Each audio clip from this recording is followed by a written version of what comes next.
कहा, कई घंटे बीत गए, क्या आप पूरी बातों से सहमत है प्रधानमंत्री के? नहीं, देखिए, देश के प्रधानमंत्री हैं, बीजेपी के प्रधानमंत्री नहीं है। और लाल किले की जो प्राचीर है, वहां देश के प्रधानमंत्री के रूप में अगर बोलते है ना, वो कोई चुनावी सभा नहीं है। प्रधानमंत्री जी को इस बात का ध्यान रखना चाहिए। ठीक है, आप चुनावी सभाओं में जाइए, आप बीजेपी की तारीफ कीजिए, अपनी योजनाओं की तारीफ कीजिए, लेकिन ये महामारी का काल है ना। आजादी के साथ साथ ये महामारी का काल है। इसी देश में तमाम स्वास्थ्य खामियों को लेकर के लाखों लोगों ने अपनी जान गंवाई है। शायद ये अच्छा मौका था कि यहाँ से देश के प्रधानमंत्री उन लोगों के दुख दर्द के ऊपर मरहम लगाते और सरकार उन खामियों के ऊपर भी चर्चा करती, या भविष्य में स्वास्थ्य व्यवस्था क्या होगी, इस कोरोना की बीमारी से आपने क्या सीखा, इस महामारी की बीमारी से आपने क्या सीखा, या क्या इंफ्रास्ट्रक्चर में आप चेंज लेकर के आएंगे, ये सारी चीजें। देखिए, कहीं ना कहीं चुनावी फायदे की बात आप प्रधानमंत्री जी करते नजर आ रहे हैं। कौन सी बात आपको चुनावी फायदे वाली लगी? नहीं, सुनिए सुनिए, देखिए, मेडिकल कॉलेज में आपने ओबीसी को आरक्षण दिया, ठीक है, लेकिन वही ओबीसी में एक मुद्दा है ना, वही ओबीसी का जातीय जनगणना की बात भी कर रहे हैं ना। अगर देश के प्रधानमंत्री जी को जातीय जनगणना को लेकर के कोई आशंका थी, तो यह अच्छा मौका था कि देश के नाम एक संदेश देते कि बीजेपी इस वजह से जो जातीय जनगणना के आंकड़े हैं उनको जारी नहीं कर रही है, या जातीय जनगणना इसलिए नहीं कराना चाहती। शायद ये अच्छा मौका था। और दूसरी बात, किसान की आप बात कैसे करेंगे? तो एक तरफ, अच्छा ठीक है सतीश जी, एक तरफ आप कह रहे हैं कि वो प्रधानमंत्री हैं, बीजेपी के नेता के तौर पर नहीं थे लाल किले की प्राचीर पर, दूसरी तरफ आप कह रहे हैं कि बीजेपी की सरकार ने क्यों जातिगत जनगणना के आंकड़ों को आगे नहीं रखा या नहीं कराना चाहती गणना, उसकी बात करें तो ऐसी बात वो कैसे कर सकते थे? तब तो वो पॉलिटिकल मुद्दा नहीं होता। फिर वो मतलब आपके मन की बात हो तो ठीक, आपके मन की बात ना हो तो फिर वो राजनीति। सुनिए सुनिए सुनिए, देखिए, लाल किले की प्राचीर से बोलना, वहां देश के प्रधानमंत्री बोलते हैं, और पूरे देश में जो देश की समस्याएं हैं, जो लोगों की आशंकाएं हैं, ये एक अच्छा मंच है कि देश के प्रधानमंत्री उन आशंकाओं को लोगों को शांत करें। तो देश की सबसे बड़ी समस्या इस वक्त आपको जातिगत जनगणना ही लग रही है, ठीक है? ये भी एक समस्या है। चलिए, अभी सभी सवाल इकट्ठा हो गए मेरे पास, सभी सवाल इकट्ठा हो गए। संजय चौधरी के पास चलूंगी, प्रवक्ता बीजेपी हमारे साथ मौजूद है। संजय जी, कांग्रेस ने कहा है कि टीकाकरण को लेकर जो बात प्रधानमंत्री ने कही पूरी तरह से झूठ कही, 2 डोज सिर्फ 10 करोड़ लोगों को लगा है, ना कि वो आंकड़ा सही है जो पीएम ने कही।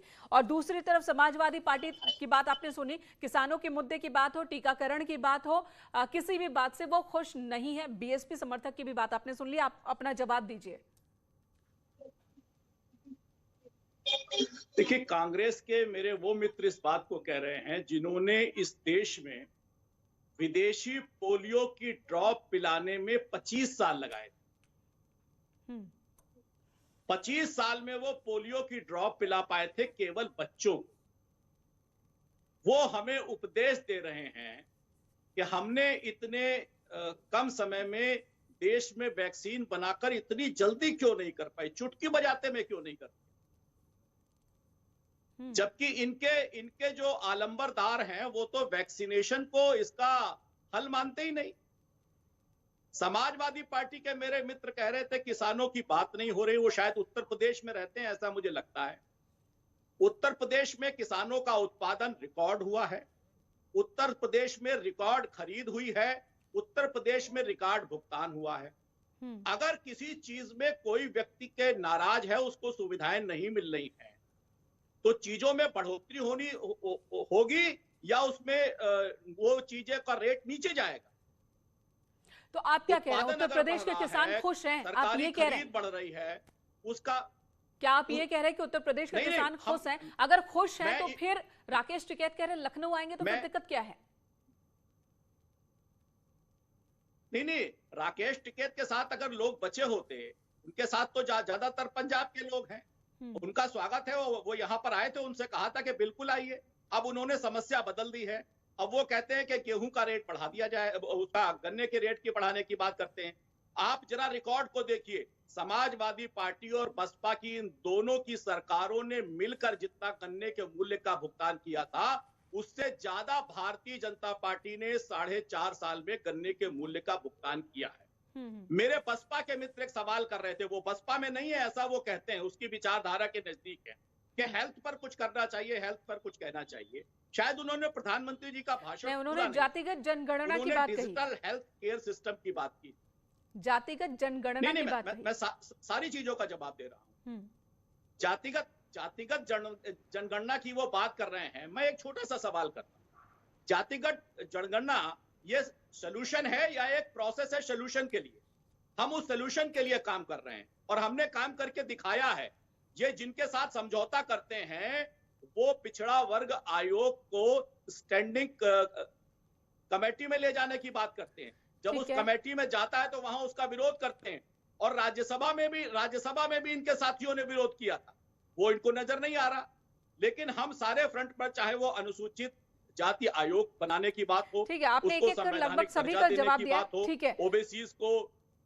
संजय जी आपके पास आऊंगे। विशाल मिश्रा जी भी बहुत देर से हमारे साथ मौजूद है, राजनीतिक विश्लेषक हैं। उन्होंने प्रधानमंत्री को भी सुना लाल किले की प्राचीर से और अभी आप सभी को भी वो सुन रहे हैं। विशाल मिश्रा जी, अगले 25 साल का विजन भी पीएम ने रखा। उन्होंने कहा कि आज हम जो संकल्प ले रहे हैं अगले 25 साल बाद वो सिद्धि के तौर पे गिने जाएंगे। पीएम की बातों पर और अभी सवालों पर आपका रिएक्शन? देखिए, सबसे पहले तो मैं आज आज़ादी के 75वें वर्ष पर स्वतंत्रता पर्व के पावन पर्व पर आप सभी को और आपके चैनल के माध्यम से सभी देशवासियों को हार्दिक बधाई देता हूँ। जी, आपको भी बधाई। जहाँ तक आज आदरणीय प्रधानमंत्री जी के लाल किले की प्राचीर से संबोधन का प्रश्न है, तो उन्होंने आने वाले 25 सालों का जो रोड मैप रखा है उसमें सबसे पहला और इम्पोर्टेंट जो उन्होंने रोड मैप रखा है वो रखा है एनर्जी इंडिपेंडेंस का, कि भारत को आने वाले वर्ष में 2023 तक उन्होंने बोला है कि जब हम 25 मतलब जो है 100 वर्ष मना रहे हों तब तक हम आज़ादी के मामले में अपना इंडिपेंडेंस पूरा कर लें। देखिए क्या है कि आज पूरी दुनिया भारत की तरफ देख रही है, चाहे वो इंटरनेशनलिज्म के मामले में हो, चाहे डोमेस्टिक मामले में हो, और भारत आज का जो भारत है वो एक नई ताकत के साथ आगे बढ़ रहा है। आप देखिए कि पिछले कार्यकाल के दौरान किस तरीके से अभूतपूर्व एक नए इनोवेटिव तरीके से काम किए गए हैं, चाहे वो अपने फौज के सिपाहियों के लिए 1 रैंक 1 पेंशन हो, चाहे 1 टैक्स पॉलिसी जीएसटी के फॉर्म में हो, चाहे ओबीसी कमीशन को संवैधानिक दर्जा देने की बात हो, चाहे आज महिलाओं के लिए, बच्चियों के लिए सैनिक स्कूल में दाखिले की बात हो। जिस तरीके से प्रधानमंत्री जी ने एक विजन रखा है, उन्होंने एक पॉजिटिविटी, सकारात्मकता के साथ अपने युवाओं को और जरूरी भी है, विजन में पॉजिटिविटी जरूरी भी है, क्योंकि लाल किले की प्राचीर से जब कोई प्रधानमंत्री देश को संबोधित कर रहे होते हैं तो उस संबोधन पर नजर सिर्फ देश की नहीं होती है बल्कि विश्व की नजर भी होती है, क्योंकि उस देश का रोड मैप उस भाषण में होता है। तो बहुत जरूरी कि पॉजिटिविटी हो, सबका साथ, सबका विश्वास की बात हो। एक ब्रेक के लिए हमें रुकना होगा, तुरंत लौटेंगे।